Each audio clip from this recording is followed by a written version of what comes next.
Hello, horror lover. Are you ready for a long night of nightmares? Before we begin, I want to ask you to subscribe to the channel, and especially leave a comment telling me which city you're watching from. I'd love to know. Click the like button, all of this because the incessant dripping of water echoed through the basement, a rhythmic reminder of the storm raging outside. Mark Davidson wiped the sweat from his brow, cursing under his breath as he navigated the maze of cardboard boxes and forgotten furniture. At 42, he was too old to be crawling around in the dank underbelly of his home, but the flooding had left him no choice. "Honey, have you found the source yet?" Sarah's voice carried down the stairs, tinged with worry. Mark sighed, shining his flashlight into yet another corner. "Not yet, dear, but I'm getting close, I think." He didn't have the heart to tell her that he was completely lost. The basement had always been his domain, a place where he tinkered with old electronics and stored the detritus of their life together. But now, surrounded by the musty smell of wet cardboard and the oppressive darkness, it felt alien and threatening. As he maneuvered around a precariously stacked tower of boxes, Mark's elbow caught on something sharp. "Damn it," he hissed, pulling back to examine the scratch. In doing so, his flashlight beam swept across an unfamiliar section of wall. Mark froze, his heart suddenly pounding in his chest. He'd lived in this house for 15 years, had explored every nook and cranny of the basement countless times. Yet there, hidden behind a stack of old paintings and a broken chair, was a door he'd never seen before. "That's impossible," he whispered, his voice barely audible over the storm and the incessant dripping. With trembling hands, Mark began to clear away the debris blocking the door. Each item he moved felt heavier than the last, his mind racing with possibilities and fears. Was this some kind of hidden room? A secret left by the previous owners? Or had he simply overlooked it all these years, too caught up in his own life to notice?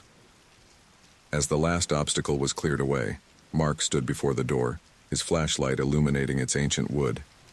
The surface was rough and weathered with no handle or knob visible. Strange symbols were carved into the frame, their meaning lost to time. Mark's heart raced as he ran his fingers along the edge of the door, searching for a way to open it. "Sarah," he called out, his voice cracking slightly. "Sarah, you need to come see this." He heard her footsteps on the stairs, quick and light. "Mark, what is it? Did you find the leak?" "No, it's something else. You won't believe it." Sarah appeared at the bottom of the stairs, her blonde hair pulled back in a messy ponytail, concern etched on her face. "What's wrong? You look like you've seen a ghost." Mark gestured wordlessly at the door, his flashlight beam shaking slightly. Sarah's eyes widened as she took in the sight. "What in the world? How long has that been there?" "I don't know," Mark admitted, his voice barely above a whisper. "I've never seen it before." "Never." Sarah approached cautiously, her own flashlight joining Mark's to illuminate the strange door. Should we open it?" Mark nodded slowly, his curiosity overcoming his fear. "Stand back, just in case." With a deep breath, he pressed his palm against the center of the door. For a moment, nothing happened. Then, with a groan that seemed to reverberate through Mark's very bones, the door slowly swung inward. The flashlight beams pierced the darkness beyond, revealing their own basement. Mark blinked, certain he must be seeing things. But as he stepped through the doorway, Sarah close behind, the reality of what they were seeing became undeniable.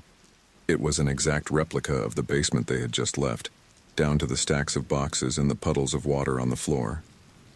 "Mark," Sarah whispered, her voice trembling. "What's going on?" He shook his head, unable to form words. They moved further into the replica basement, their flashlights revealing subtle differences.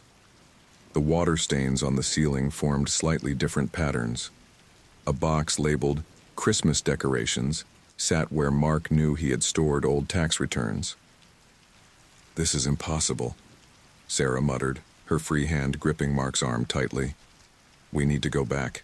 Now." But Mark couldn't tear himself away. His eyes darted from one familiar yet wrong detail to another, his mind struggling to make sense of what he was seeing. Just a little further, he said, moving towards the stairs. As they ascended, the differences became more pronounced. The fourth step, which had always creaked under Mark's weight, was silent. The family photos lining the stairwell were the same, yet off. In one, Sarah's smile seemed just a little too wide, almost manic. In another, Mark stood with his arm around a man he didn't recognize. They emerged into the living room, a perfect mirror of their own, bathed in the soft glow of table lamps. Outside, the storm still raged, rain lashing against windows that looked out on the same suburban street they called home. "Mark," Sarah's voice was urgent now, fear evident in every syllable. "We need to leave. This isn't right. None of this is right." He nodded, finally snapping out of his daze. "You're right. Let's—" The sound of a key in the front door lock cut him off mid-sentence. Mark and Sarah froze, staring at each other in horror as the door swung open. "Honey, I'm home," called a voice that was unmistakably Mark's own. "The storm is getting worse. I think we might lose power soon." Panic gripped Mark's chest as he heard footsteps approaching the living room. Without thinking, he grabbed Sarah's hand and bolted for the basement door. They thundered down the stairs, Sarah stifling a scream as they heard the other Mark call out in confusion. "Hello? Is someone there?" They reached the hidden door, still standing open like a portal between worlds. Mark practically shoved Sarah through before following, pulling the door shut behind him with a resounding thud. They stood in their own basement, chests heaving, staring at the now closed door. The only sound was the drip of water and their ragged breathing. What just happened?" Sarah finally managed to ask, her voice barely above a whisper. Mark shook his head, his mind reeling. "I don't know. I can't." "We need to call someone," Sarah said, her practical nature asserting itself even in the face of the impossible. "The police or someone who deals with this kind of thing."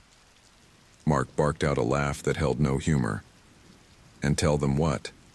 That we found a magic door to another version of our house? They'd think we were insane." Sarah ran her hands through her hair, dislodging her ponytail. "Then what do we do? We can't just ignore this, Mark. It's in our home."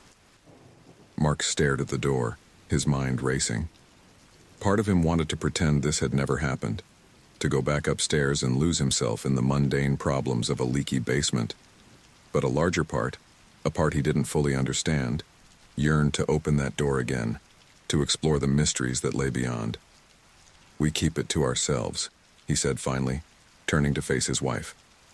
"For now, we need to understand what's happening before we involve anyone else." Sarah looked like she wanted to argue, but something in Mark's expression stopped her. She nodded slowly, her eyes darting back to the door. "Okay, but promise me you won't go through it again without me. Whatever this is, we face it together." Mark pulled her into a tight embrace, as much to comfort himself as her. "I promise," he whispered, even as his gaze was drawn back to the door. As they climbed the stairs to their living room, their own familiar living room, Mark couldn't shake the feeling that everything had changed. The house that had been their home for 15 years suddenly felt different, charged with potential and danger. That night, as Sarah slept fitfully beside him, Mark lay awake, his mind replaying every detail of what they'd seen. The other house, the other him. What did it all mean? Were there other doors? Other versions of reality hidden throughout the world? Or was this something unique, a tear in the fabric of their lives that they had stumbled upon? As dawn broke, Mark made a decision. He would unravel this mystery no matter the cost. Little did he know that his obsession would test the bounds of his sanity, his marriage, and his very identity in the days to come. The hidden door in the basement was just the beginning. The real journey and the real danger lay ahead. The alarm clock's shrill beeping pierced through Mark's fitful sleep, jolting him awake. He blinked, disoriented, the events of the previous night flooding back in a rush of adrenaline. For a moment he wondered if it had all been a vivid dream. Sarah stirred beside him, her eyes fluttering open. "Mark? Did you sleep at all?" He shook his head, running a hand through his disheveled hair. "Not really. I kept thinking about, you know." Sarah sat up, hugging her knees to her chest. "Me too. What are we going to do?" Mark swung his legs over the side of the bed, his bare feet touching the cool hardwood floor. It felt solid, real, unlike the impossible reality they'd stumbled upon in their basement. "I need to see it again," he said, his voice low and determined, "to make sure we didn't imagine it all." Sarah's hand shot out, gripping his arm. "Mark, no. We agreed we'd face this together, remember?" He turned to her, seeing the fear and concern in her eyes. I know, but it's broad daylight now. We'll be safer. Come with me." After a moment's hesitation, Sarah nodded. They dressed quickly, neither speaking as they made their way downstairs. The house felt different now, charged with an energy that made the hair on Mark's arms stand on end. As they descended into the basement, Mark's heart began to race. What if the door was gone? What if it had all been some sort of shared hallucination? But there it was, still hidden behind the stack of paintings they'd moved aside the night before. Mark approached it slowly, his fingers trembling as he reached for the rough wood. "Wait," Sarah said, her voice barely above a whisper. "Should we, I don't know, prepare somehow? Bring weapons?" Mark shook his head. "No weapons. We're not looking for a fight. We're just exploring." With a deep breath, he pushed the door open. It swung inward silently, revealing the mirror image of their basement beyond. "It's still here," Sarah breathed, a mix of awe and fear in her voice. Mark nodded, taking a tentative step through the doorway. The air felt different on the other side, somehow heavier and charged with static electricity. Sarah followed close behind, her hand finding his in the dim light. They made their way through the replica basement, noting the subtle differences. A stack of boxes labeled Mark's Old Projects sat where their Christmas decorations should have been. The water stain on the ceiling formed a shape that looked disturbingly like a screaming face. As they climbed the stairs, Mark's eyes were drawn to the family photos lining the wall. He stopped abruptly, causing Sarah to bump into him. "Mark? What is it?" He pointed to a photo of them on their wedding day. In their reality, it showed them beaming at the camera, surrounded by their families.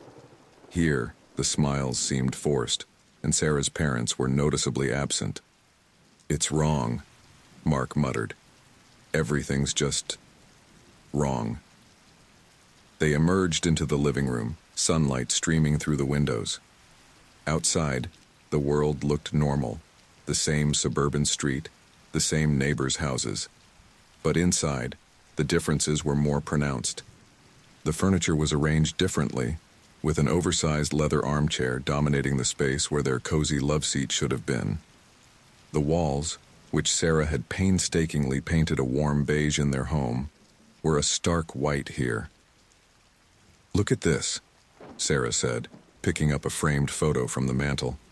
It showed Mark standing next to a man he didn't recognize, both wearing hiking gear and grinning atop a mountain peak.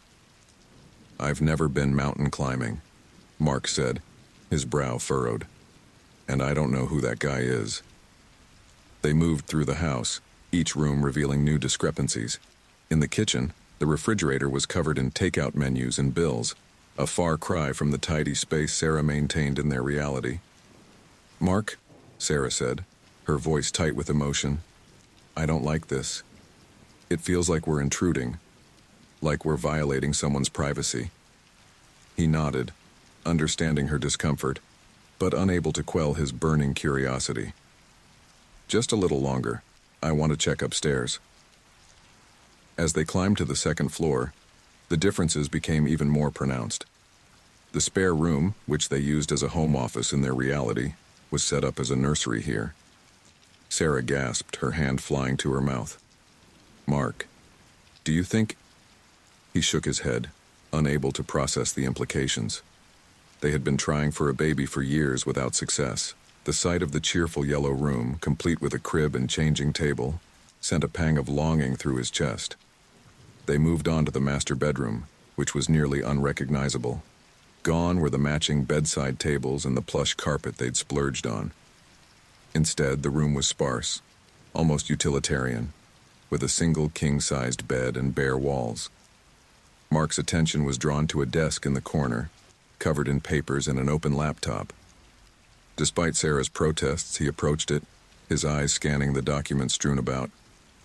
"These are medical records," he said, his voice hushed. "And legal documents.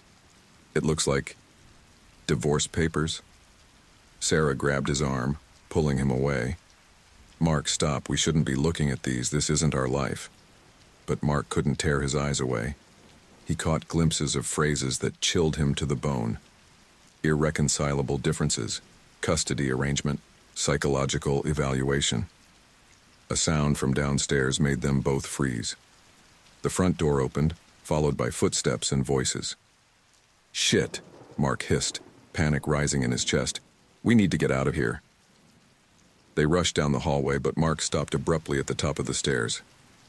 The voices were clearer now, and one of them was unmistakably his own. "I'm just saying, Sarah. We need to think about what's best for Emily," the other Mark was saying, his voice tired and strained.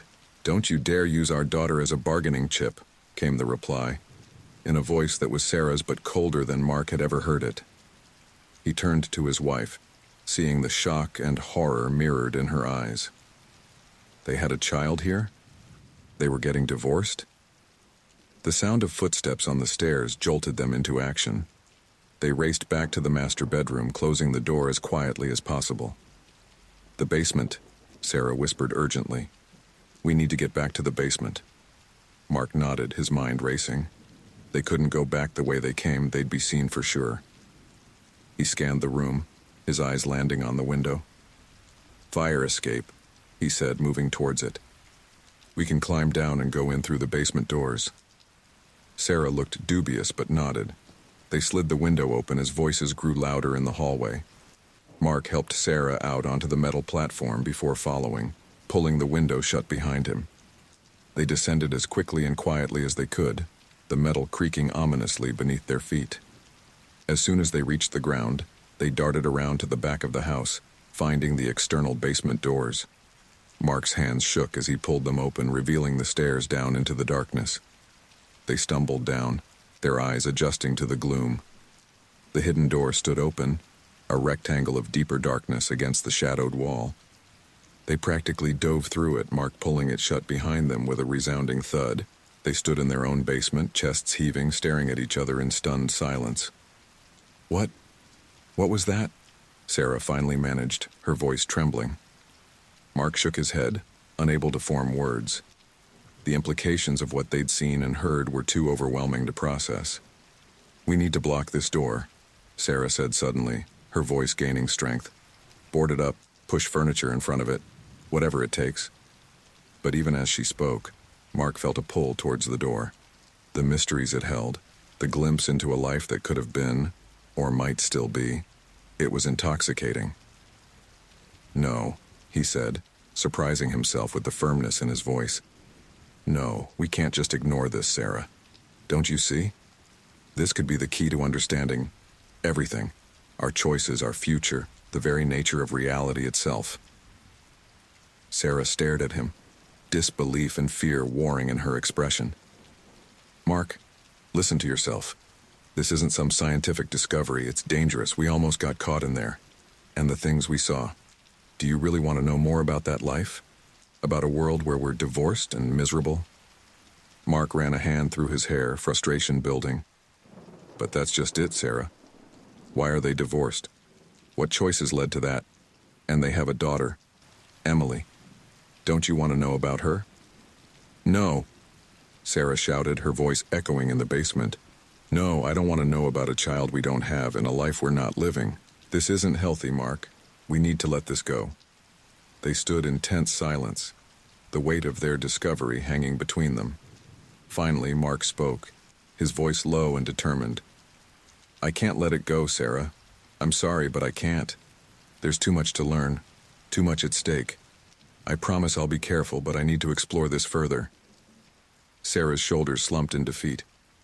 I can't stop you, can I? Just promise me you won't go through that door without telling me first.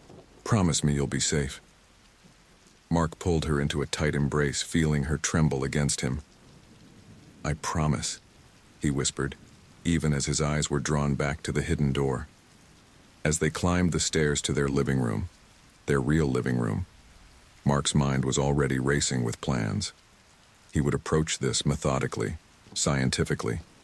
He would unravel the mysteries of the other house, of the other life, no matter what it took.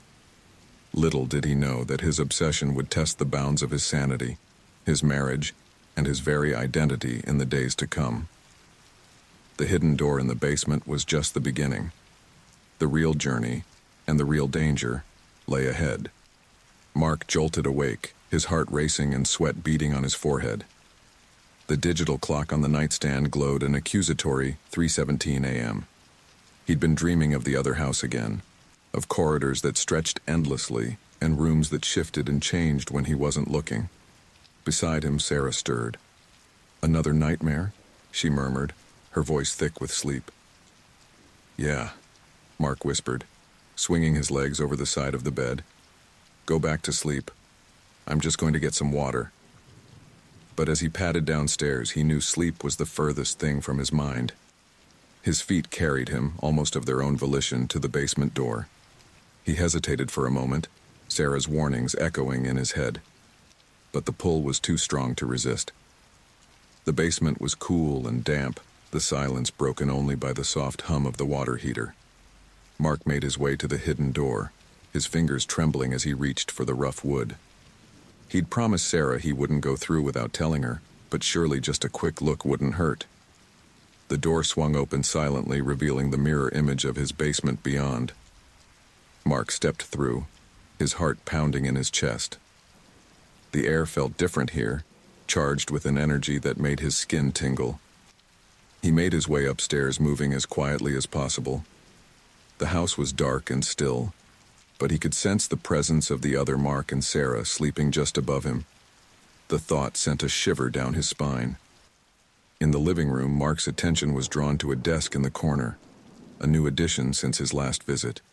He approached it cautiously, his eyes scanning the papers strewn across its surface. There were medical bills, bank statements, and what looked like custody agreements. His stomach churned as he read snippets of his other self's life falling apart. A leather-bound journal caught his eye, and before he could think better of it, Mark picked it up and began to read. October 15th. Another argument with Sarah today. She doesn't understand why I can't just let it go. How can I explain that I feel like I'm living the wrong life? That somewhere out there, there's a version of me who made different choices, who's happy. Mark's breath caught in his throat. The words could have been pulled from his own mind.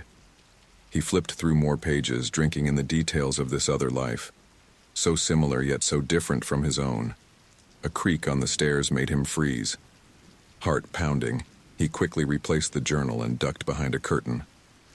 Through a gap, he saw the other Mark shuffle into the room, looking haggard and worn. The other Mark sank into an armchair, running a hand through his thinning hair. What am I doing? He muttered to himself. How did it all go so wrong? Mark watched, transfixed, as his doppelganger reached for a bottle of whiskey on the side table and poured a generous measure.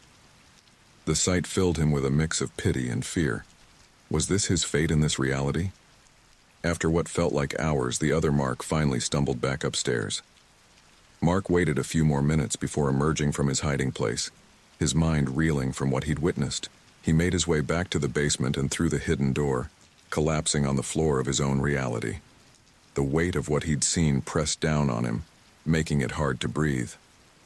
Mark? Sarah's voice called from upstairs. Are you down there? He scrambled to his feet, quickly moving away from the hidden door. Yeah, just checking on that leak again. Sarah appeared at the top of the stairs, concern etched on her face. At 4 in the morning? Mark forced a smile. Couldn't sleep.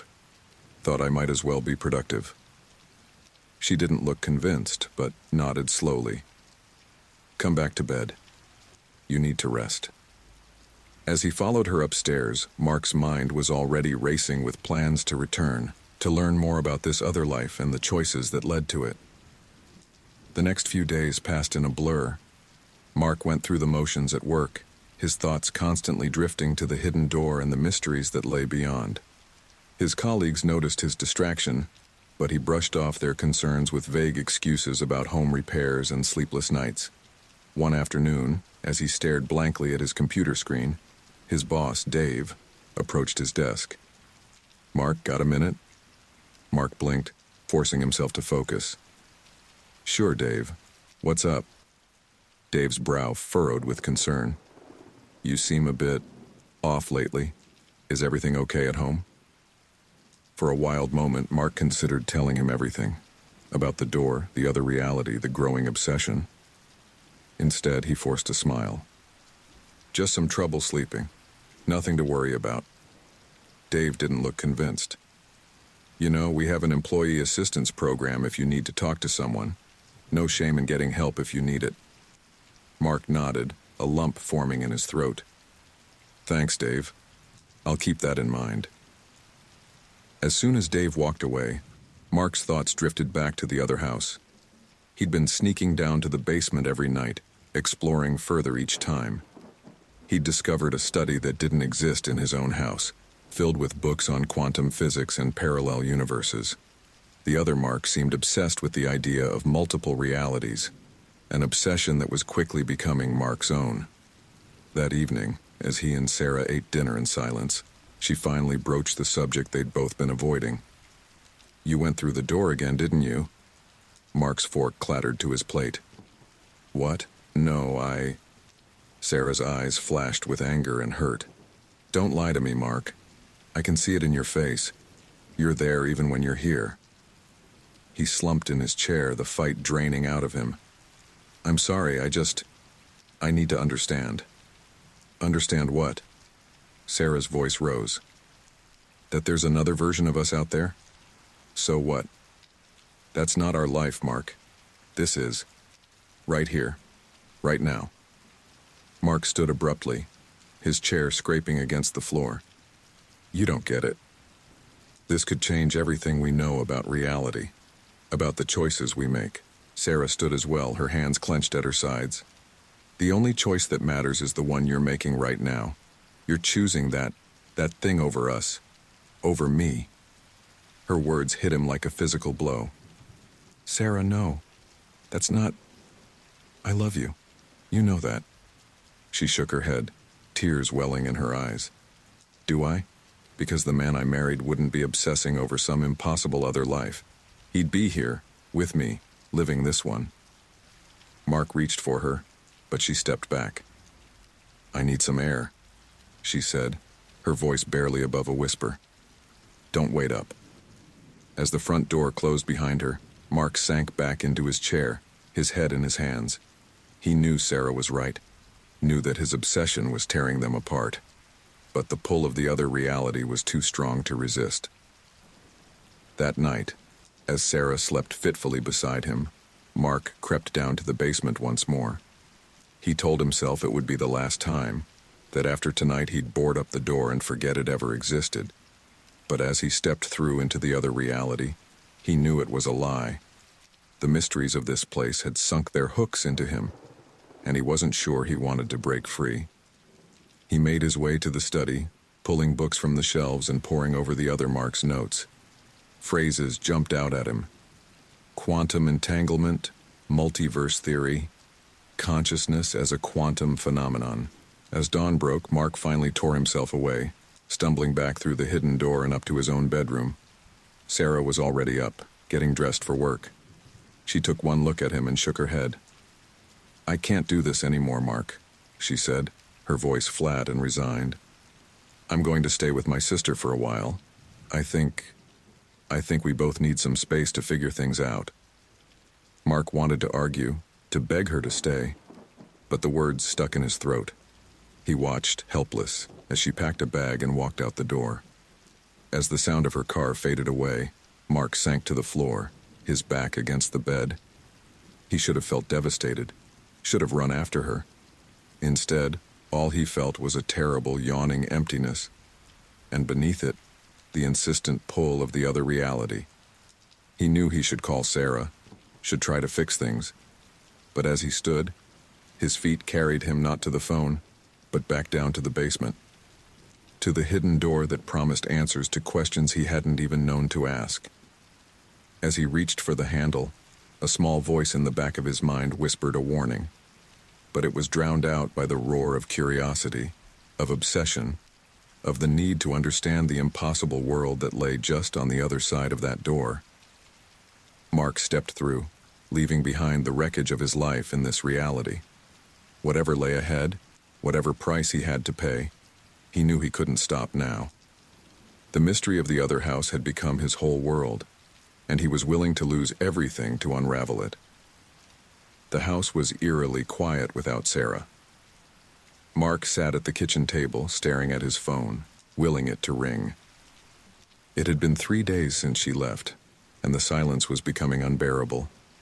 He should call her, he knew, should beg her to come home, promise to board up the door and forget about the other reality.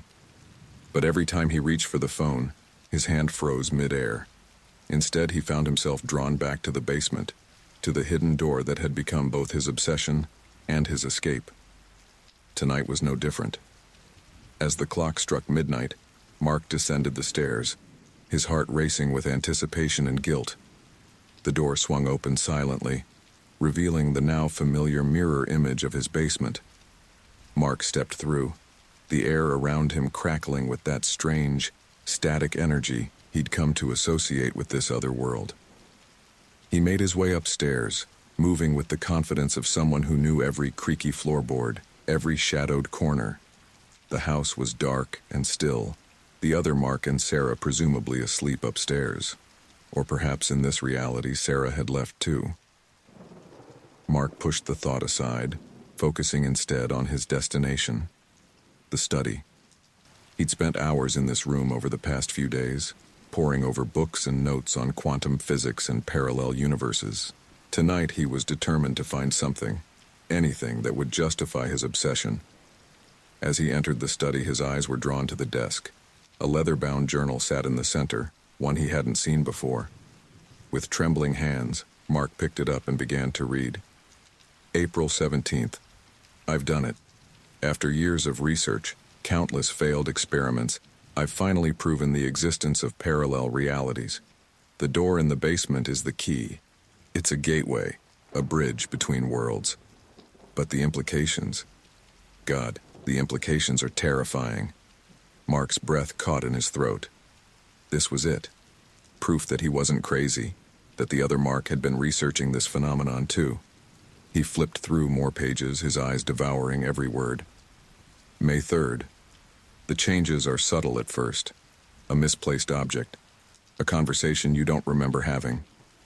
But the more you cross over, the more pronounced the differences become. I'm starting to lose track of which memories belong to which reality. A chill ran down Mark's spine. He thought of the subtle differences he'd noticed in his own world. The way his coffee tasted slightly off. The new dent in his car he couldn't remember getting. Had those been signs?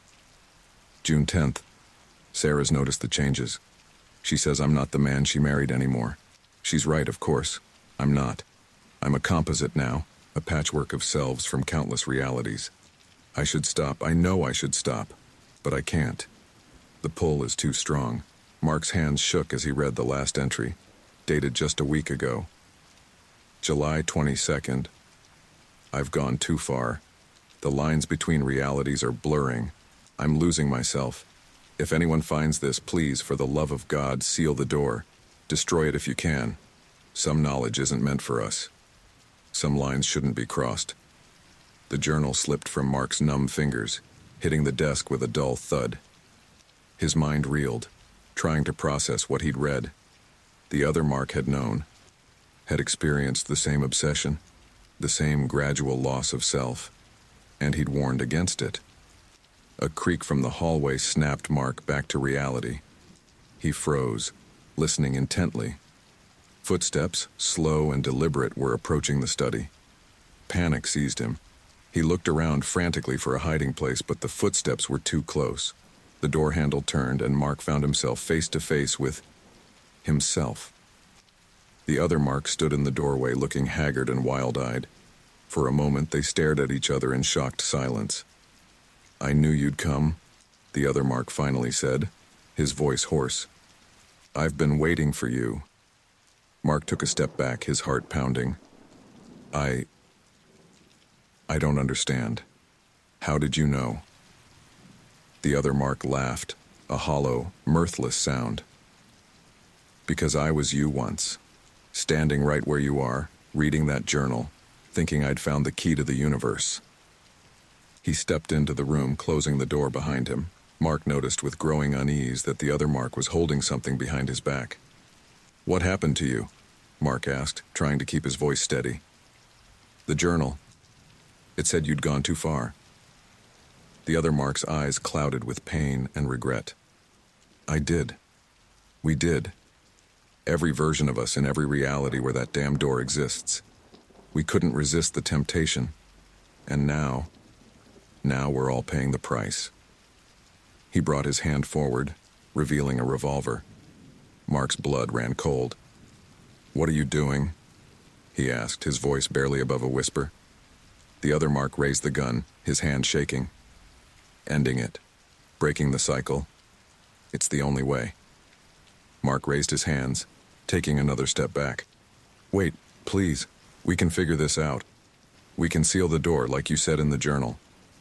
"It's too late for that," the other Mark said, tears streaming down his face. "Don't you see?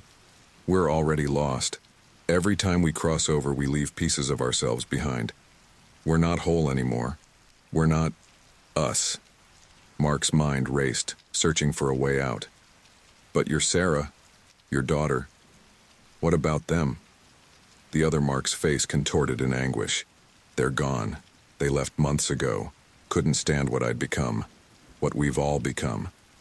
He took a step closer, the gun unwavering. "I'm sorry. I truly am. But this has to end." In that moment, with clarity born of desperation, Mark saw his opening.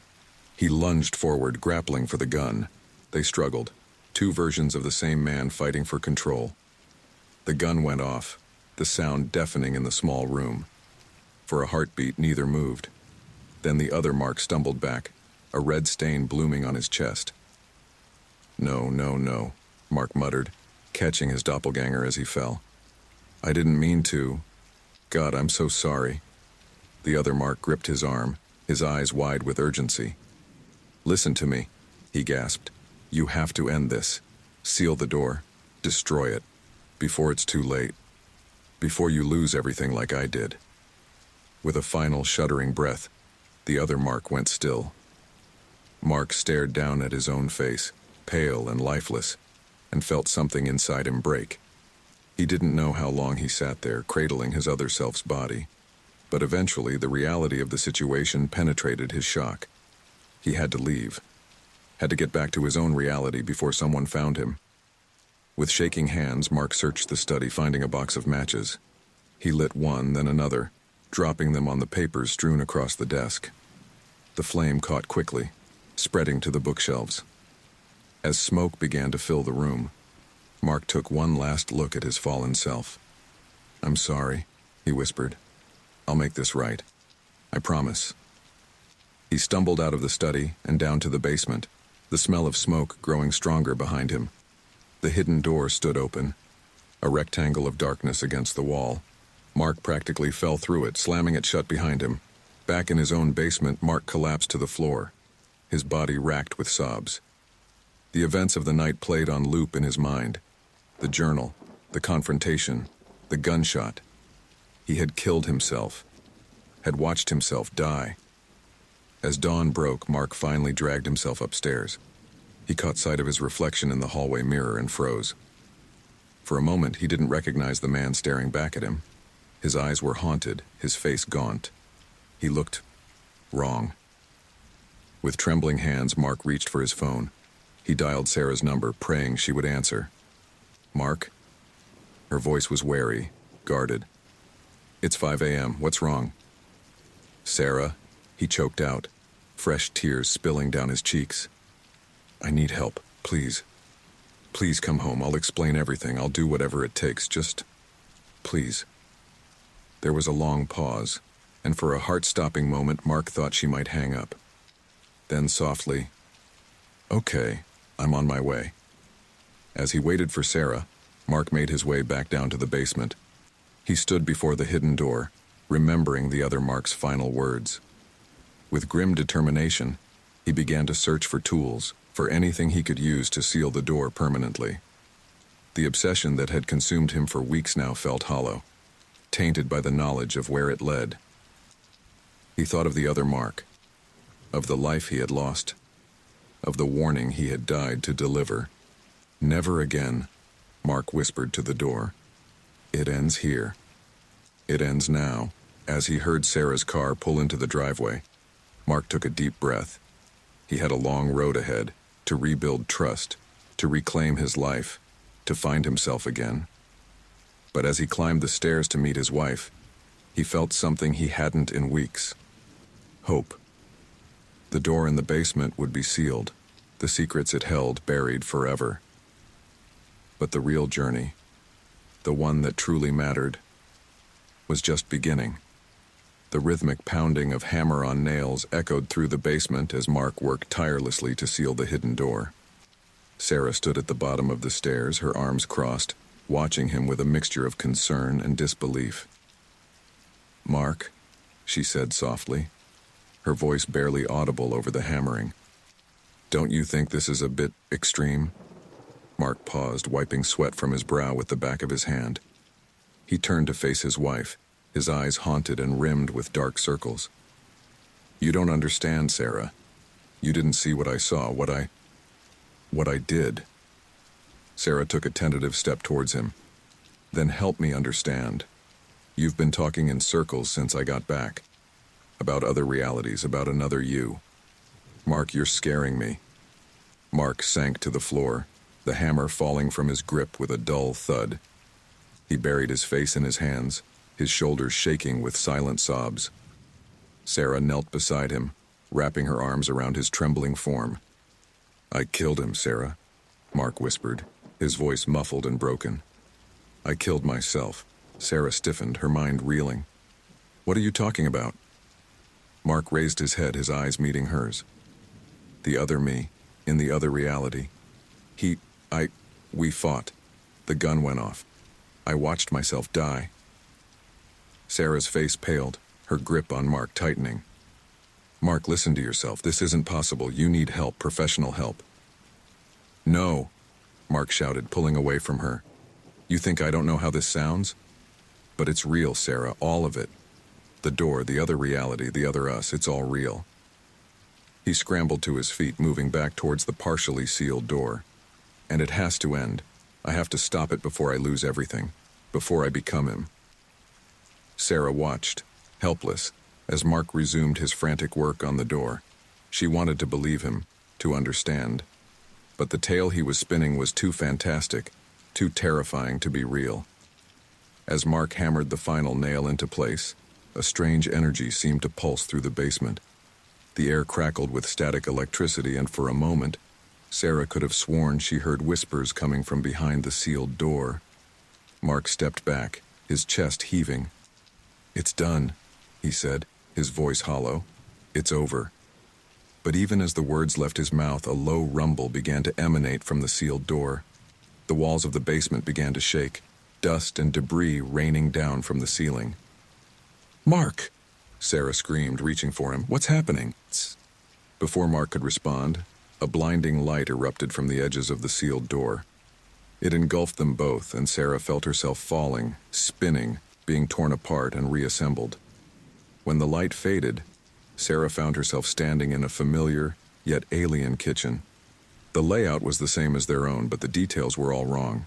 The countertops were a different color, the appliances older models, and there, sitting at the kitchen table with a mug of coffee, was herself. The other Sarah looked up, her eyes widening in shock. "Mark," she called out, her voice shaky. "You need to see this." Footsteps thundered down the stairs, and Mark appeared in the doorway. But it wasn't her Mark. This one was older, his hair graying at the temples, lines of worry etched deeply into his face. "Oh God," the other Mark breathed. "It's happening again." Sarah's mind reeled, unable to process what she was seeing. She turned to her Mark, who stood frozen, his face a mask of horror and resignation. "You were right," Sarah whispered. "It's all real."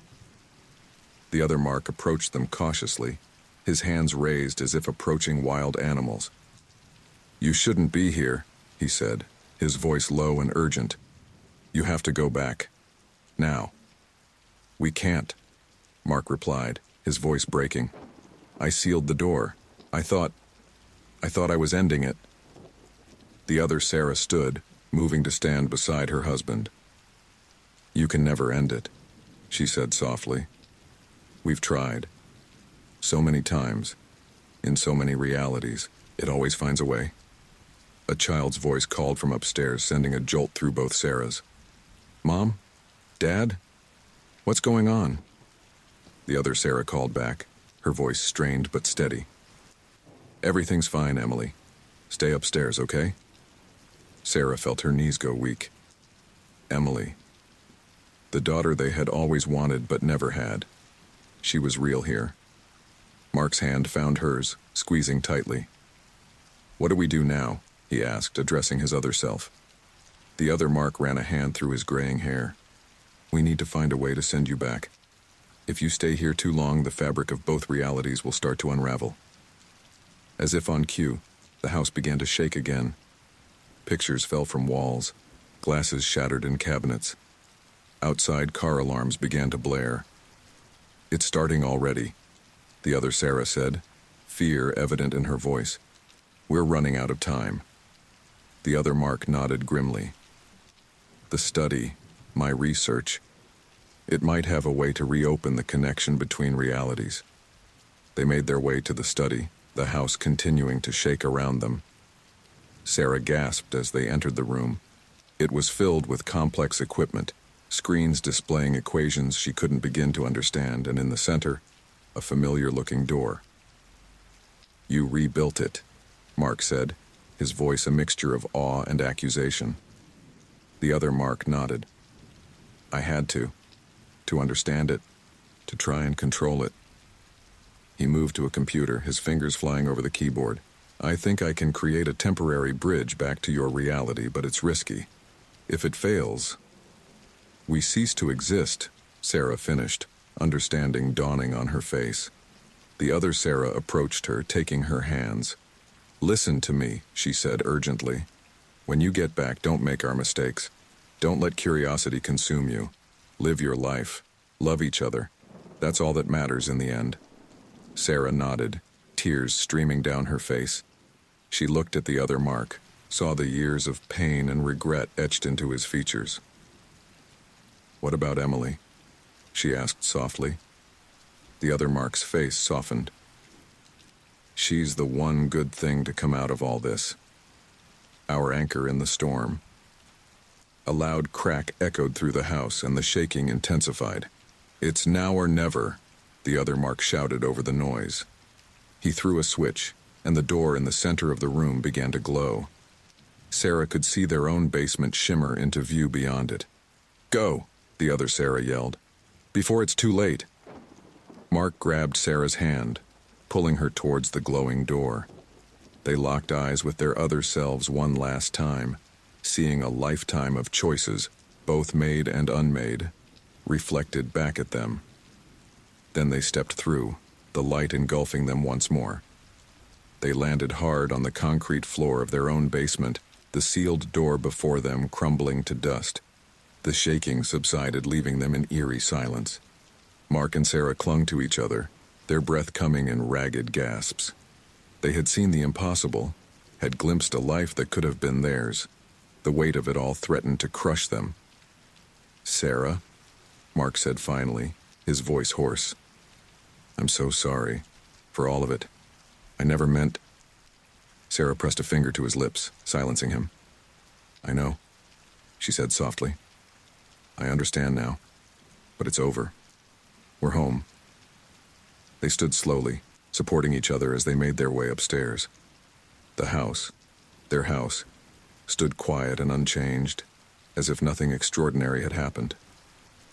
In the kitchen, Sarah put on a pot of coffee while Mark sank into a chair at the table. The normality of the action felt surreal after what they'd just experienced. What do we do now? Mark asked, his voice small and uncertain. Sarah turned to him, a small smile on her lips. We live, Mark. We love. We make the most of this reality, our reality. She placed a hand on her stomach, a gesture that didn't go unnoticed by Mark. His eyes widened in question. I was going to tell you before. Everything. Sarah said softly. I'm pregnant, Mark. We're going to have a baby. Mark stood, pulling Sarah into a tight embrace. Tears flowed freely between them. Tears of joy, of relief, of second chances. As the first rays of dawn peeked through the kitchen window, Mark and Sarah stood together, facing a future that was once again full of possibility. The door in the basement was gone, its mysteries and dangers lost to time. But the lessons it had taught them, about choice, about consequences, about the preciousness of the life they had, would remain with them always. In that moment, as the coffee pot beeped and the world outside began to wake, Mark and Sarah made a silent vow. To live fully in this reality, to cherish each moment, to create a future that was uniquely, beautifully their own. The other life, with all its tantalizing what-ifs, faded like a dream in the morning light. What remained was this, their home, their love, and the promise of a new life growing within Sarah. It was enough. It was everything. The soft glow of the morning sun filtered through the kitchen window, casting long shadows across the worn linoleum floor. Mark sat at the table, his hands wrapped around a steaming mug of coffee, his eyes fixed on the basement door. It had been 3 months since their harrowing experience with the other reality, and while the door remained sealed, its presence loomed large in Mark's mind. Sarah entered the kitchen, her pregnant belly now visibly swollen beneath her loose-fitting shirt. She paused, noticing Mark's distant gaze. You're thinking about it again, aren't you? She asked softly, placing a hand on his shoulder. Mark startled as if waking from a trance. He forced a smile that didn't quite reach his eyes. Sorry, I was just lost in thought, Sarah sighed, lowering herself into the chair across from him. Mark, we agreed. No more obsessing over the door. It's sealed. It's over. We need to focus on our future, on our baby. Mark nodded, reaching out to take her hand. I know. It's just hard to let go, to pretend it never happened.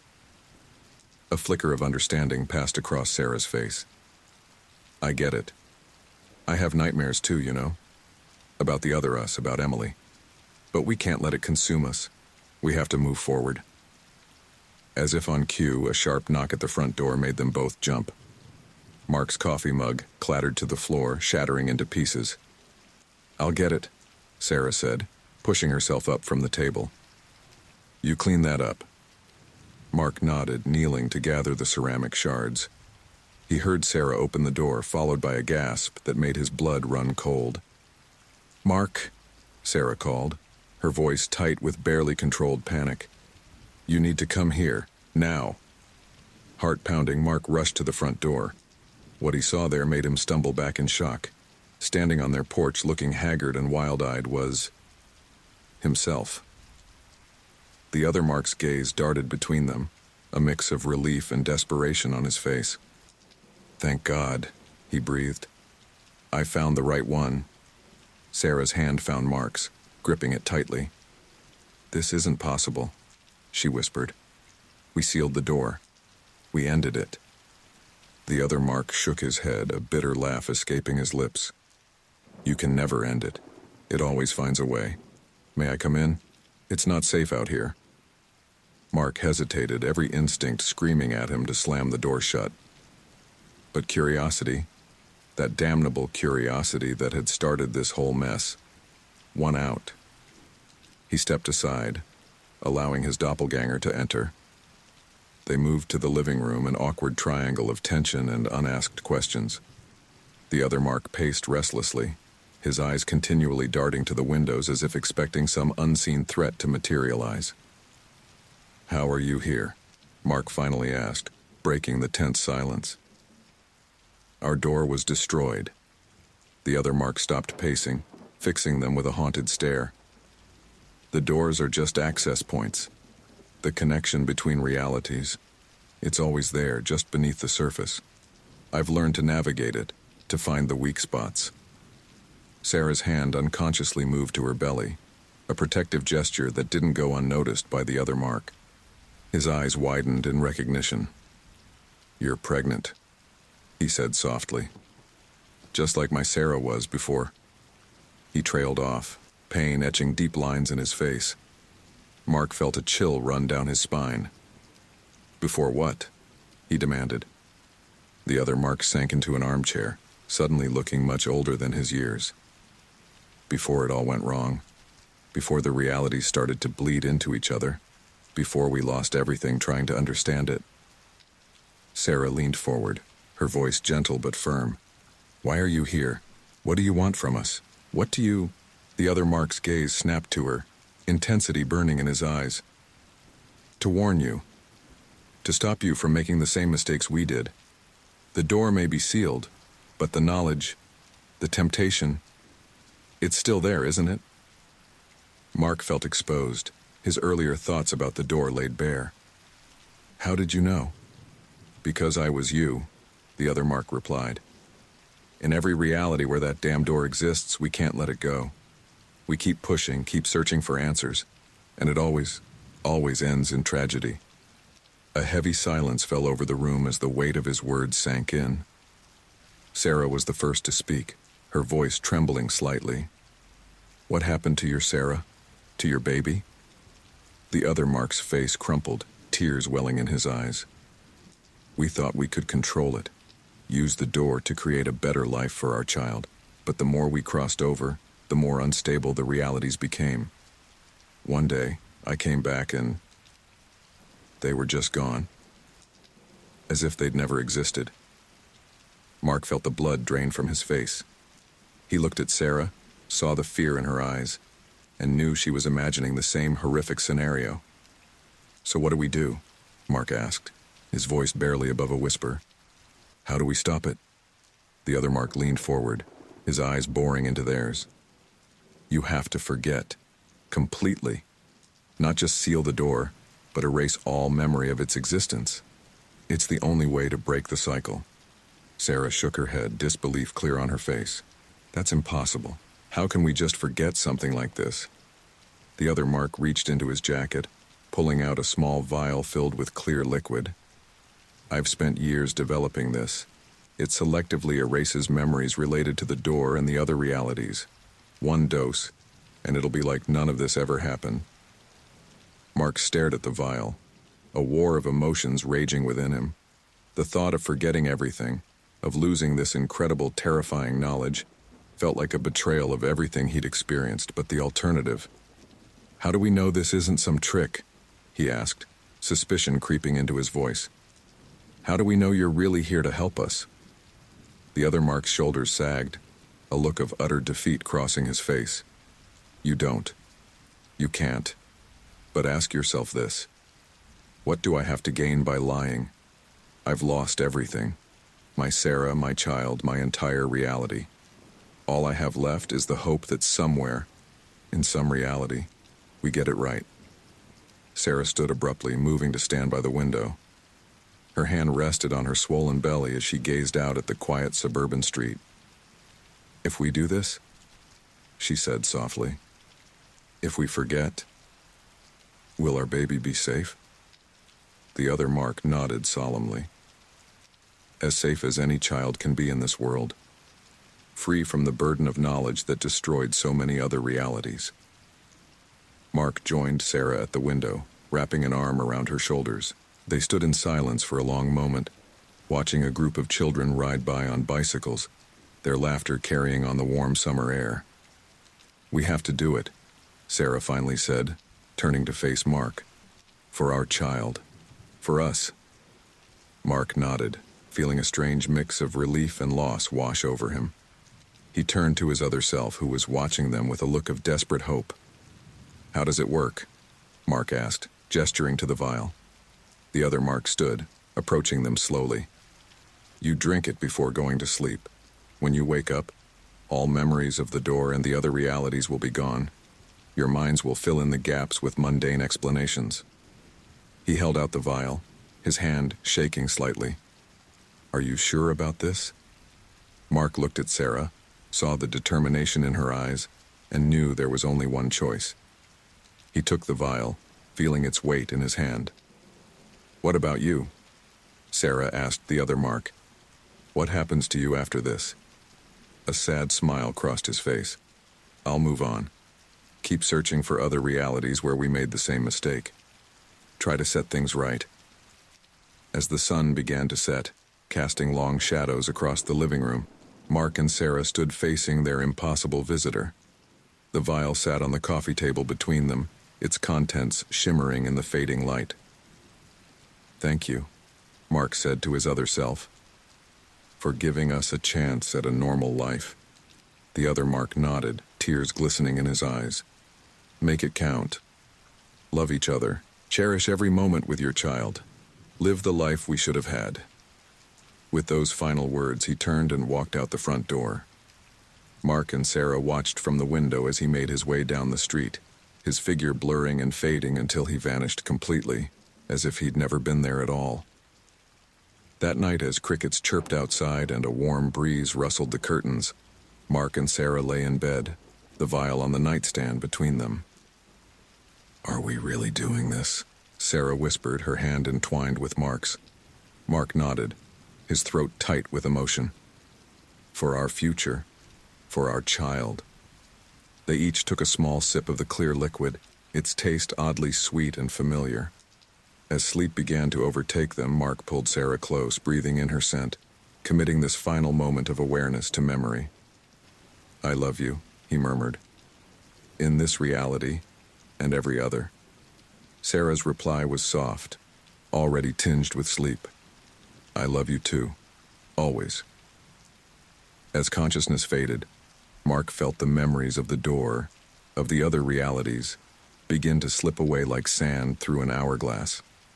In their place came a sense of peace, of rightness, of a future unburdened by impossible knowledge.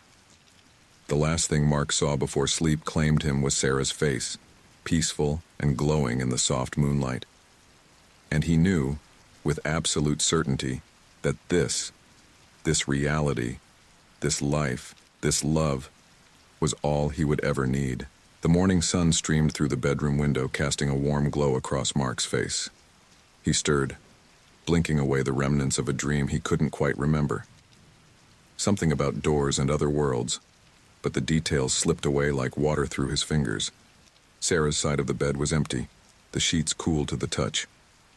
Mark glanced at the clock, 9:37 a.m. He frowned, trying to shake off the fog of sleep. Why had he slept so late? As he made his way downstairs, a sense of unease settled over him. The house felt different somehow. Familiar, yet not quite right. "Sarah?" he called out, his voice echoing in the quiet house. No response. Mark entered the kitchen, expecting to find a note from Sarah explaining her absence. Instead, he found a half-empty mug of coffee on the table, still warm to the touch. Sarah's phone lay next to it, screen dark and silent. A chill ran down Mark's spine. Something was very, very wrong. Just then, a sharp knock at the front door made him jump. Heart racing, Mark approached cautiously. Through the peephole, he saw himself. Mark stumbled back, his mind reeling. This was impossible. And yet, as he opened the door, there he stood, an exact mirror image, down to the small scar on his left eyebrow. The other Mark's eyes widened in recognition and relief. Thank God, he breathed. I was beginning to think I'd never find the right one. Mark felt the world tilt beneath his feet. What are you? The other Mark pushed past him into the house, his eyes darting around nervously. We don't have much time. Where's Sarah? At the mention of his wife's name, Mark's confusion gave way to anger. He grabbed his doppelganger by the shirt, slamming him against the wall. What have you done with her? He growled. The other Mark didn't resist. Instead, his face crumpled in anguish. I didn't do anything, but I think I know where she is. And if I'm right, we need to act fast. Mark released his grip, taking a step back. Start talking. Now. The other Mark ran a hand through his hair. A nervous gesture Mark recognized as his own. Do you remember anything about last night? Anything unusual? Mark frowned, trying to concentrate. There was a vague memory of a conversation, of a decision made, but it slipped away as soon as he tried to grasp it. I'm not sure, he admitted. Everything's fuzzy. The other Mark nodded grimly. That's what I was afraid of. Listen, what I'm about to tell you is going to sound insane, but I need you to keep an open mind.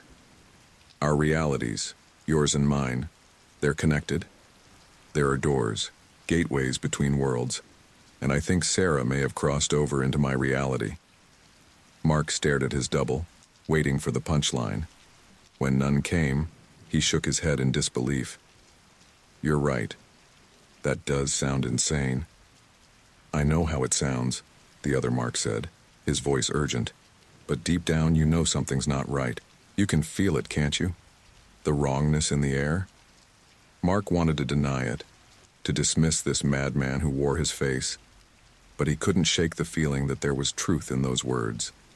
The house, the lingering fragments of his dreams, Sarah's inexplicable absence, it all pointed to something beyond his understanding. Okay, Mark said slowly. Let's say I believe you. How do we get Sarah back? The other Mark's shoulders sagged in relief. We need to find the door in this reality. It's usually in the basement, hidden behind old paintings and a broken chair. Mark finished, the words coming unbidden to his lips. He blinked in surprise. How did I know that? Because on some level you remember, the other Mark explained. The memories are still there, just buried deep. They made their way to the basement, Mark's heart pounding with each step. As they pushed aside the debris, revealing a weathered wooden door that shouldn't exist, fragments of memory began to surface. We sealed this, Mark murmured, running his hand along the rough wood. We were supposed to forget. The other Mark nodded. The mind is resilient. It fights against forgetting, especially something this significant. But we don't have time for a full explanation now. We need to cross over and find Sarah before it's too late. Too late for what? Mark asked, dread pooling in his stomach. His doppelganger's face darkened. The longer she stays in the wrong reality, the more unstable both worlds become. If we don't get her back soon, we risk losing her forever, and potentially destroying both our realities in the process. Mark's hand hesitated on the door handle. How do I know I can trust you? That this isn't some elaborate trick?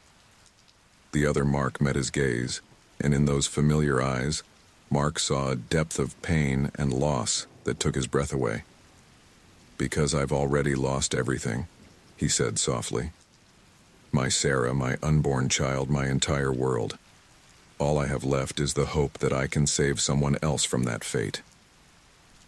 Something in those words resonated deep within Mark, unlocking more buried memories.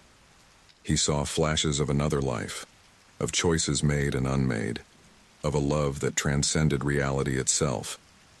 With a deep breath, Mark opened the door. A rush of static electricity washed over them as they stepped through into a mirror image of the basement they'd just left. Welcome to my reality, the other Mark said grimly. Now let's find your wife. They ascended the stairs, entering a house that was both familiar and alien. Family photos on the walls showed a life Mark had never lived. Vacations he'd never taken, friends he'd never met. "Sarah?" Mark called out, his voice echoing through the empty rooms. A muffled sound from upstairs caught their attention. They raced up, following the noise to the master bedroom. Mark's heart leapt as he saw Sarah sitting on the bed, her face pale and confused. "Mark?" she said, her voice trembling. "What's happening? I woke up here, but everything's wrong. And there are two of you?" Mark rushed to her side, pulling her into a tight embrace. "It's okay," he murmured into her hair. "I'm here. We're going to fix this." The other Mark hung back, a look of longing and pain etched on his face. "We need to go," he said urgently. "The longer you stay here, the harder it will be to leave." As if to emphasize his point, the house began to shake. Picture frames rattled on the walls, and a low, ominous rumble filled the air. "What's happening?" Sarah asked, clinging to Mark. "The realities are destabilizing," the other Mark explained, his voice raised over the growing noise. "We need to get back through the door now." They stumbled down the stairs, the shaking intensifying with each step. Objects flew off shelves, shattering around them. As they reached the basement door, a deafening crack split the air. Mark looked back to see a fissure opening in the living room floor, a void of swirling darkness beneath. "Go!" the other Mark shouted, pushing them towards the basement stairs. They raced down, the void spreading behind them, consuming everything in its path. The hidden door stood open, a rectangle of safety in the chaos. Mark ushered Sarah through first, then turned back to his doppelganger. "Come with us," he yelled over the roar of destruction. The other Mark shook his head, a sad smile on his face. "I can't. This is my reality. I have to stay and try to stabilize it. Go. Live the life we should have had." Before Mark could argue, the other Mark shoved him through the door, slamming it shut behind him. Mark found himself back in his own basement, Sarah trembling in his arms. The shaking subsided, leaving them in eerie silence. "Is it over?" Sarah whispered, her voice muffled against Mark's chest. He nodded, stroking her hair. "I think so. We're home. We're safe." As the adrenaline faded, the full weight of what they'd experienced settled over them. They sank to the floor, holding each other tightly, neither willing to let go. "Mark," Sarah said after a long moment, "the baby. Is it okay?" Mark's hand moved to her stomach, feeling the slight swell there. A wave of relief washed over him as he felt a tiny flutter beneath his palm. "It's okay," he assured her. "We're all okay." They sat in silence, processing the impossible events of the day. The memories that had been buried were now fully resurfaced, bringing with them a mix of wonder and terror. "What do we do now?" Sarah asked, her voice small and uncertain. Mark took a deep breath, thinking of the other Mark's sacrifice, of the life they'd been given a second chance to live. "We move forward," he said firmly. "We cherish every moment, every reality we have together. And we never, ever take it for granted." Sarah nodded, a small smile breaking through her tears.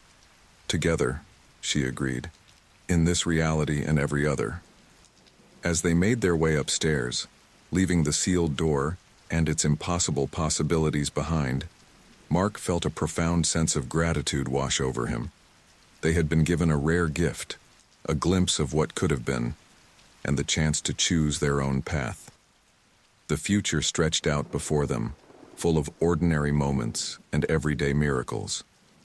And Mark knew, with absolute certainty, that this reality, this life, this love, was all they would ever need. The alarm clock's shrill beeping pierced through Mark's consciousness, dragging him from a dream filled with swirling vortexes and endless doors. He reached out to silence it, his hand fumbling in the unfamiliar space. As his eyes adjusted to the dim morning light, a wave of disorientation washed over him. This wasn't his bedroom. At least, not the one he remembered.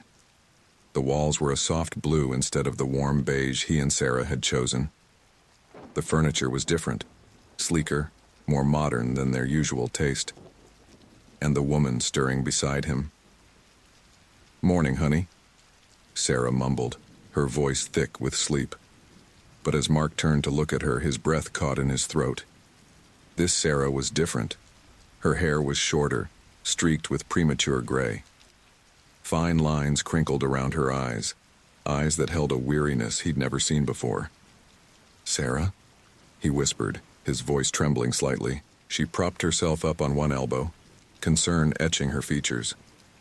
"Mark? What's wrong? You look like you've seen a ghost." Mark's mind raced. The events of the previous day came flooding back. The other Mark, the destabilizing realities, the mad dash through the door in the basement. But this wasn't right. They were supposed to be back in their own reality. I'm not sure," he managed, trying to keep the panic from his voice. "I think I might be coming down with something." Sarah's hand, cool and familiar yet somehow foreign, pressed against his forehead. "You don't feel warm, but maybe you should stay home today just in case." Mark nodded, grateful for the excuse to buy some time. He needed to figure out what had gone wrong, why they weren't back in their own reality. As Sarah got up and headed to the bathroom, Mark took stock of his surroundings. Family photos on the dresser caught his eye, images of a life he didn't remember living. There he was, arm around Sarah, both of them looking older and more careworn. And beside them, a young girl with Sarah's eyes and his crooked smile. Emily, the daughter they'd never had, the daughter who existed in this reality. "Dad, have you seen my soccer cleats?" A voice called from down the hall, sending a jolt through Mark's system. Before he could respond, Sarah poked her head out of the bathroom.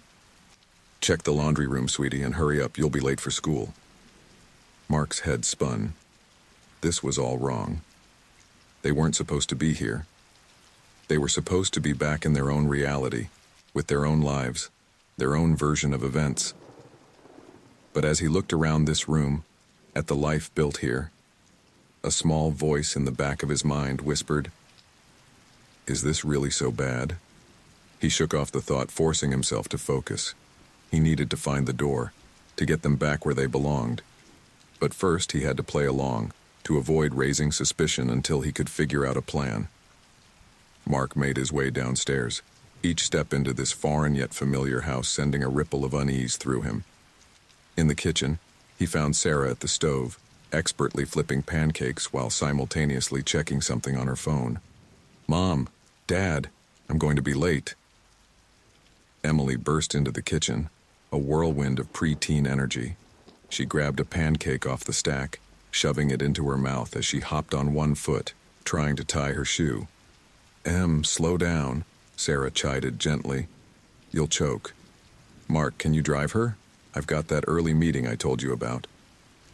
Mark nodded, still struggling to process the scene before him. "Sure, of course." Emily paused in her frantic morning dance, eyeing him suspiciously. "Dad, are you okay? You look weird." "I'm fine," Mark assured her, forcing a smile. "Just a little tired. Come on, let's get you to school." The drive to Emily's school was surreal. Mark navigated streets he'd never seen before with an ease that unnerved him. Muscle memory, he realized. This body, this version of him knew these roads. "Dad?" Emily's voice broke through his reverie. "Can we go to the cabin this weekend? You promised we'd go stargazing." Mark's heart clenched. He had no memory of this promise, of this cabin, of any of it. But the hope in Emily's eyes so like Sarah's, made it impossible to disappoint her. "We'll see, sweetheart," he hedged. "I need to check with your mom first." Emily's face fell slightly, but she nodded. "Okay. Love you, Dad." And with that, she was out of the car and running towards her friends, leaving Mark feeling like he'd failed a test he didn't know he was taking. Back at the house, Mark headed straight for the basement. If there was a way back to their reality, it had to be there. But as he searched, moving boxes and old furniture, he found nothing. No hidden door, no gateway between worlds. Just a normal, slightly cluttered basement. "What are you doing?" Mark spun around to find Sarah standing at the foot of the stairs, concern etched on her face. I was looking for something," he stammered. "An old photo album. I thought it might be down here." Sarah's brow furrowed. "Mark, what's really going on? You've been acting strange all morning." He opened his mouth to deflect, to make up another excuse, but the words wouldn't come. Instead, to his horror, he felt tears welling up in his eyes. "Sarah," he choked out, I don't belong here." Her expression softened and she crossed the room to take his hands in hers. "What do you mean you don't belong here? This is our home." Mark shook his head, the words tumbling out in a rush. "No, you don't understand. I'm not your Mark. I'm from another reality. One where we don't have Emily, where we're younger, where none of this exists. And I don't know how to get back." He expected her to recoil, to call him crazy. Instead, Sarah's grip on his hands tightened, and her eyes filled with a mix of sadness and understanding. "Oh, Mark," she sighed. "It's happening again, isn't it?" His head snapped up. "What? What's happening again?" Sarah led him to a dusty old couch in the corner of the basement. As they sat, she took a deep breath. "About 5 years ago, the you from this reality, started talking about other worlds, other versions of us.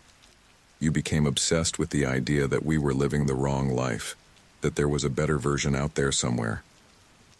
Mark listened, stunned, as Sarah recounted a story chillingly similar to his own experiences. The discovery of the door, the exploration of other realities, the growing obsession that threatened to tear their family apart. "We almost lost everything," Sarah continued, her voice thick with emotion. "You were barely present in this reality anymore. Emily would ask where her daddy was, and I didn't know how to answer her." "What happened?"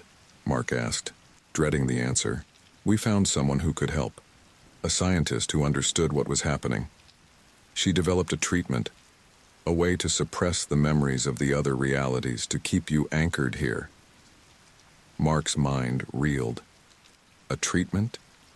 Is that what the other Mark had given them back in their reality? Not to forget, but to stay put? "But it didn't work," he said slowly. "I'm here now. I remember my other life." Sarah nodded, a tear slipping down her cheek. "The doctor warned us it might not be permanent, that the pull of the other realities might be too strong. But Mark, my Mark, you have to fight it. We need you here. Emily needs her father." Mark felt as if he were being torn in two. Part of him screamed that this wasn't right, that he needed to find a way back to his own Sarah, his own life. But another part looked at this Sarah, thought of Emily, and wondered if this could be home. "I don't know what to do," he admitted, his voice barely above a whisper. Sarah cupped his face in her hands, her eyes boring into his. "Stay with us, Mark. Choose this reality. Choose your family. I know it's not the life you remember, but it's a good life. We're happy here. We love you." As if on cue, they heard the front door open upstairs, followed by Emily's voice calling out, "Mom? Dad? I forgot my history book." Mark looked at Sarah, saw the love and hope and fear warring in her eyes. He thought of the other reality, of the younger Sarah waiting for him, of the child they had yet to conceive. 2 lives, 2 futures, balanced on the edge of a choice. "Okay," he heard himself say, the word surprising him even as it left his mouth. "Okay, I'll try. I'll stay." Sarah's face crumpled in relief and she pulled him into a fierce embrace. Over her shoulder, Mark saw Emily appear at the top of the basement stairs, her expression curious and slightly worried. "Dad?" she called. "Are you okay?" Mark took a deep breath, steeling himself for what lay ahead. A life he didn't remember, a family he was just getting to know, a world both familiar and strange. I'm okay, sweetheart, he called back, his voice steadier than he felt. Everything's going to be fine. As he climbed the stairs to help Emily find her book, Mark felt the pull of the other reality fade slightly. He didn't know if this was the right choice, if he was betraying the other Sarah or fulfilling some greater purpose. But as Emily's hand slipped into his, small and warm and trusting, he knew one thing for certain. This was a life worth living, and he would do everything in his power to be the husband and father this family deserved, no matter which reality he came from. The soft glow of the bedside lamp cast long shadows across the unfamiliar bedroom as Mark lay awake, staring at the ceiling. Beside him, Sarah, this reality's Sarah, slept peacefully, her breathing slow and steady. It had been 3 weeks since he'd made the decision to stay, to try and build a life in this strange alternate version of his world. But sleep eluded him, as it had most nights since his arrival. The weight of his choice pressed down on him, a constant reminder of the life and the Sarah he'd left behind. As quietly as he could, Mark slipped out of bed and made his way downstairs. The house was silent save for the soft ticking of the grandfather clock in the hallway, a family heirloom, Sarah had told him, passed down from her great-grandfather. In the kitchen, Mark poured himself a glass of water, his movements automatic in this space that should have been foreign but somehow wasn't. His body remembered this life, even if his mind didn't. A soft creak on the stairs made him turn. Emily stood there, rubbing sleep from her eyes, her pajamas rumpled. "Dad?" she mumbled. "What are you doing up?" Mark's heart clenched at the word Dad. Even after 3 weeks, it still felt surreal to hear it directed at him. "Just getting some water, sweetheart," he said, forcing a smile. "Did I wake you?" Emily shook her head, padding into the kitchen. "Bad dream," she said, climbing onto one of the bar stools at the counter. Mark's protective instincts kicked in, surprising him with their intensity. "Want to talk about it?" Emily hesitated, then nodded. "I dreamed you were gone again, like before. Mom was crying and I couldn't find you anywhere." The guilt hit Mark like a physical blow. He moved around the counter, kneeling in front of Emily and taking her small hands in his. "Hey, look at me," he said softly. "I'm right here. I'm not going anywhere, okay?" Emily's lower lip trembled. "Promise?" Mark opened his mouth to reassure her, but the words caught in his throat. How could he promise when part of him still longed for his old life, his real life? Before he could respond, a sharp pain lanced through his head. The kitchen blurred, and for a moment he saw another scene superimposed over reality. His old basement, the hidden door glowing with an otherworldly light. "Dad?" Emily's voice sounded distant, underwater. "Dad? What's wrong?" Mark blinked hard, the vision fading as quickly as it had come. He found himself on the kitchen floor, Emily's frightened face hovering over him. "I'm okay," he managed, though the lingering pain in his head suggested otherwise. "Just a little dizzy. Let's get you back to bed, all right?" As he tucked Emily in, her worried eyes searching his face, Mark felt a wave of resolve wash over him. Whatever was happening, whatever choice he'd made, he couldn't keep living with one foot in each world. For Emily's sake, for this family's sake, he had to commit. But as he made his way back downstairs, another spike of pain shot through his skull. This time, the vision lasted longer. He saw his old living room, saw Sarah, his Sarah, pacing anxiously, her hand resting on a slightly swollen belly. "Mark?" This reality's Sarah stood at the bottom of the stairs, concern etched on her face. "What's going on?" "Emily said you collapsed in the kitchen." Mark steadied himself against the wall, the afterimage of his pregnant wife, from another reality still burning in his mind's eye. "I think," he said slowly, "I think I need to go back." Sarah's face fell, a mix of fear and resignation in her eyes. "You're remembering the other reality again, aren't you?" Mark nodded, the guilt almost overwhelming. "I'm sorry, Sarah, I tried, I really did. But I can't shake the feeling that I don't belong here, that there's somewhere else I need to be." Sarah closed her eyes, taking a deep breath. When she opened them again, there was a steely determination there that took Mark by surprise. "Okay," she said. "Then we need to find a way to get you back. But Mark, you need to understand. If you go, there's no guarantee you'll ever be able to return here. Are you sure this is what you want?" The weight of the decision pressed down on Mark. He thought of Emily, of the life he'd begun to build here. But then he remembered his Sarah, the baby they were expecting, the life they were supposed to have. "I have to," he said softly. "I'm sorry."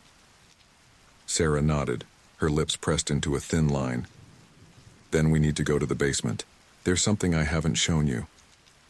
Confused, Mark followed her down the basement stairs. Sarah moved to a far corner, pushing aside a heavy bookshelf to reveal a hidden panel in the wall. "Your other self," she explained as she worked to open the panel. "He built this before things got bad. He said it was a way back if we ever needed it." The panel swung open, revealing a small glowing device unlike anything Mark had ever seen.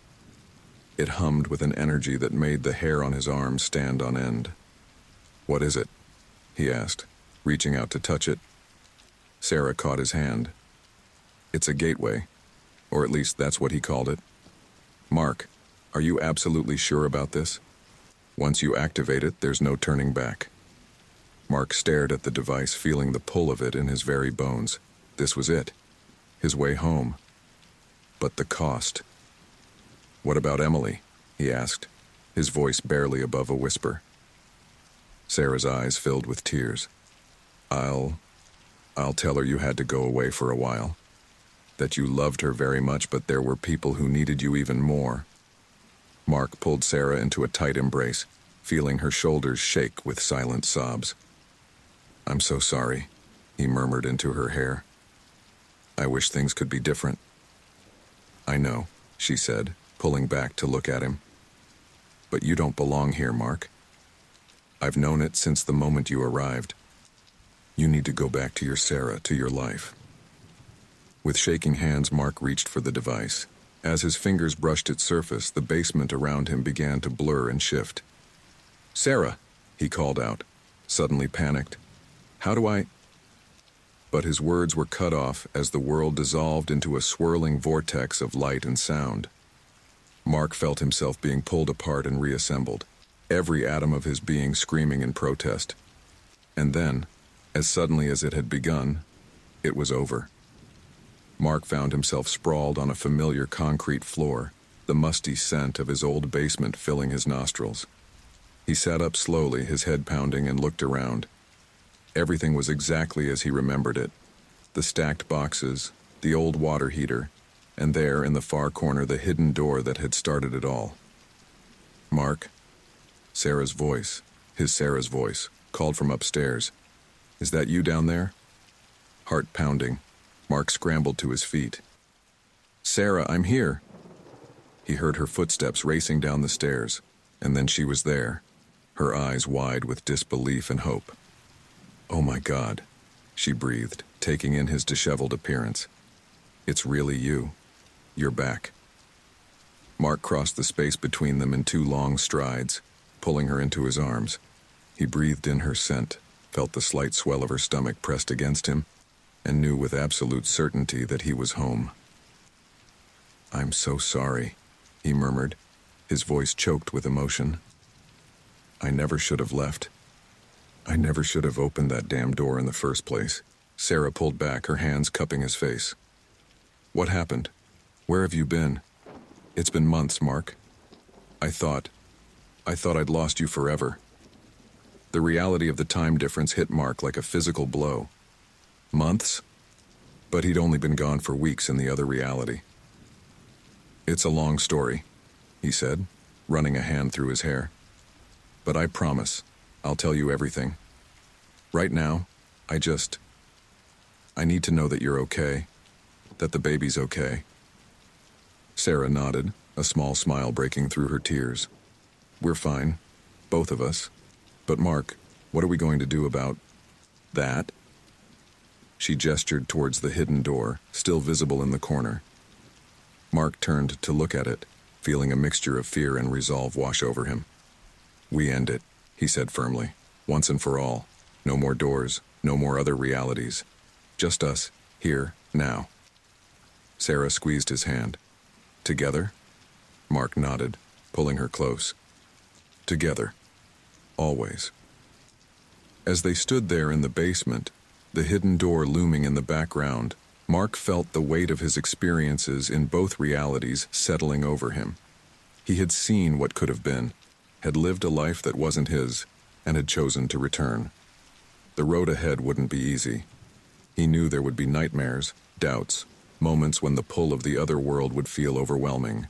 But as he held Sarah, felt the gentle flutter of their unborn child between them, he knew that this reality, this life, this love, was where he truly belonged. The hidden door could wait.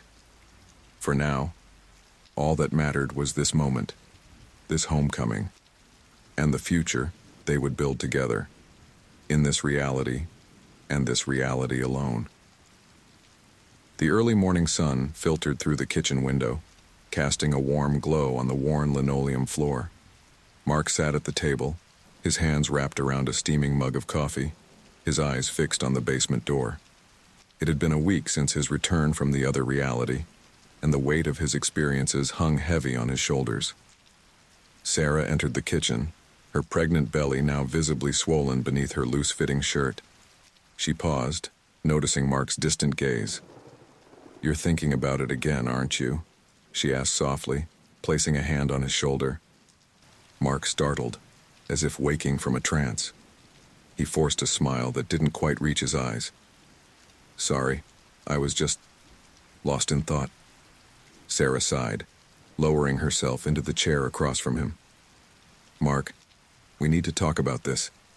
About what happened, about the door. We can't keep pretending everything's normal." Mark nodded, reaching out to take her hand. "I know. It's just hard to put into words, to make you understand what it was like there." "Try," Sarah urged gently. "I want to understand. I need to." Mark took a deep breath, his mind racing back to the other reality, to the life he'd briefly lived. It was us, but not us. We had a daughter, Emily. God, Sarah, she was beautiful. Your eyes, my smile, and we were older, more worn down by life. But there was love there, so much love. Sarah's grip on his hand tightened, her eyes shimmering with unshed tears. "And you chose to come back? To leave her?" Mark nodded, his throat tight with emotion.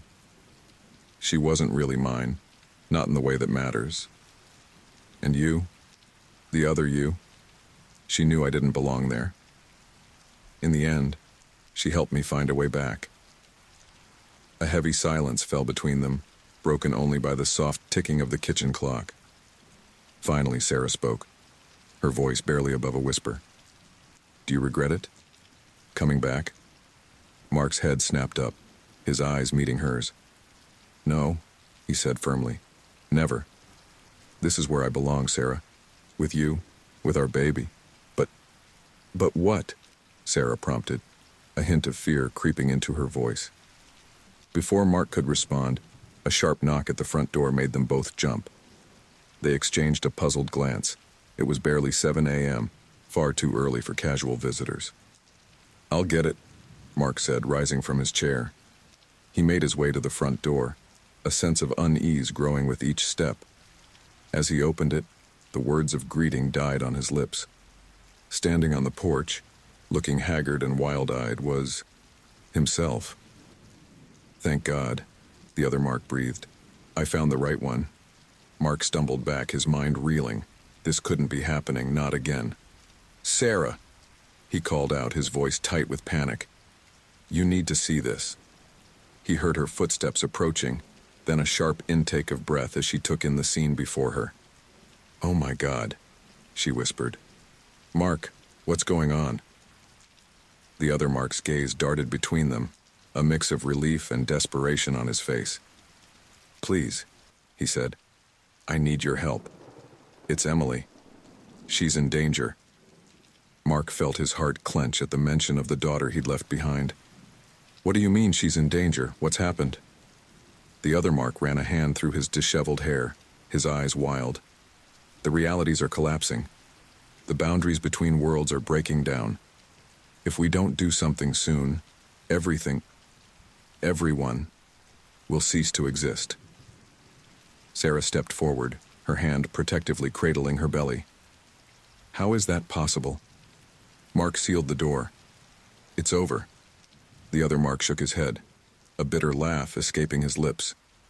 It's never over.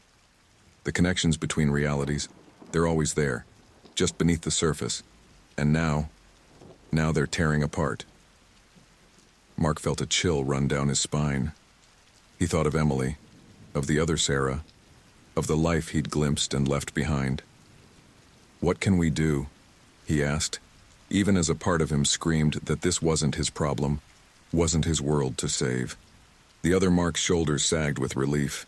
There's a way to stabilize the realities, to reinforce the boundaries between worlds, but it requires sacrifice. What kind of sacrifice? Sarah asked, her voice tight with fear. The other Mark's gaze fell on Sarah's swollen belly. A life freely given. A soul untouched by the chaos of multiple realities. Mark stepped in front of Sarah, his body tense with protective fury. No, absolutely not. You're not touching our child. You don't understand, the other Mark pleaded. It's not just about Emily or your baby. It's about every version of us, every reality where we exist. If we don't do this, everything ends. Everyone dies. The weight of his words hung heavy in the air. Mark felt as if he were being torn in two, his love for Sarah and their unborn child warring with the knowledge of what was at stake. Sarah's hand found his, squeezing tightly. Mark, she said softly, we need to consider this. If what he's saying is true. No, Mark rounded on her, his eyes wild. How can you even think about it? This is our baby, Sarah. Our future. And what kind of future will it be? Sarah countered, tears streaming down her face. If there's no world left for our child to grow up in. The other Mark watched their exchange, his face a mask of anguish and hope. There's more, he said quietly. The sacrifice. It doesn't have to be the baby. It can be one of us. Someone who's experienced multiple realities, who understands the weight of this choice. Mark felt the world tilt beneath his feet. You mean? The other Mark nodded grimly. One of us has to die. To give up our existence across all realities. It's the only way to restore balance. Sarah's grip on Mark's hand tightened to the point of pain.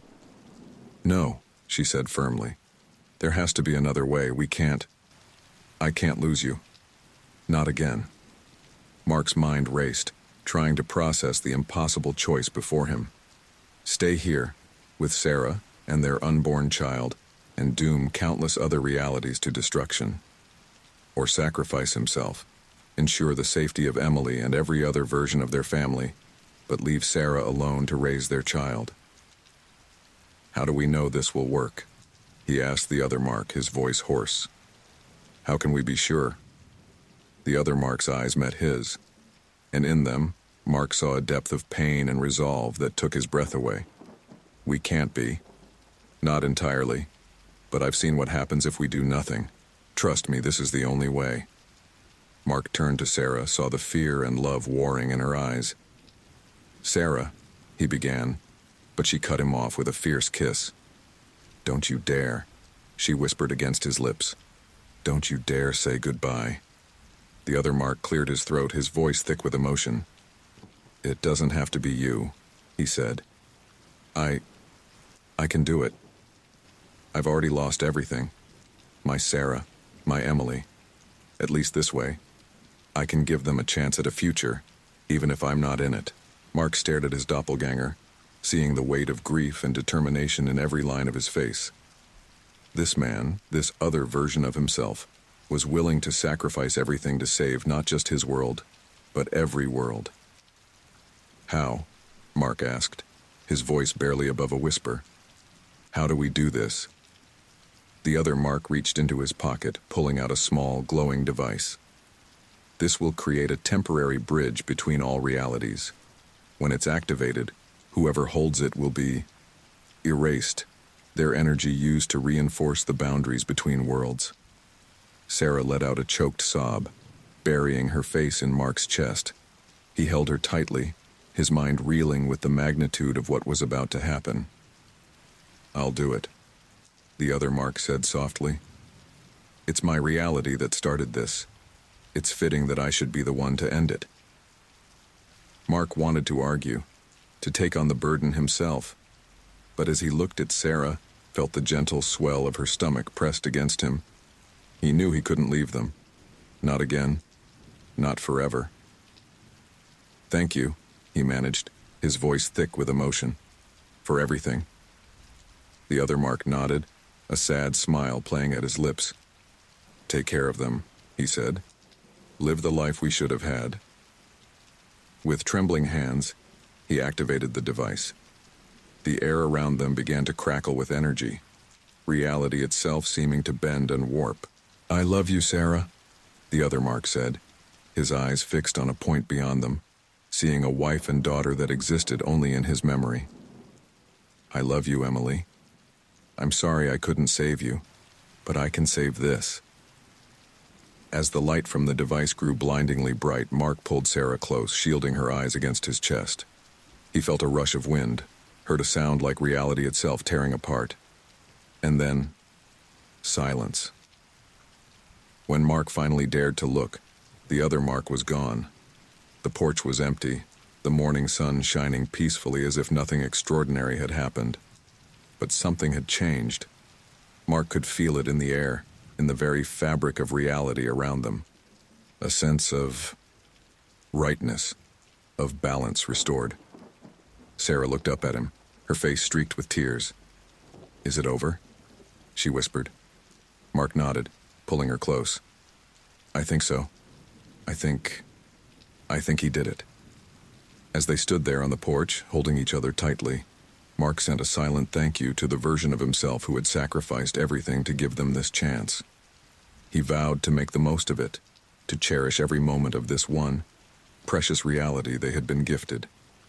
"Come on," he said softly, guiding Sarah back into the house. "Let's go start our future." As he closed the door behind them, Mark felt a profound sense of peace settle over him. The door in the basement, the other realities, the impossible choices, all of it faded away, leaving only this: his home, his wife, their unborn child, and the beautiful, ordinary life stretching out before them. It was enough. It was everything.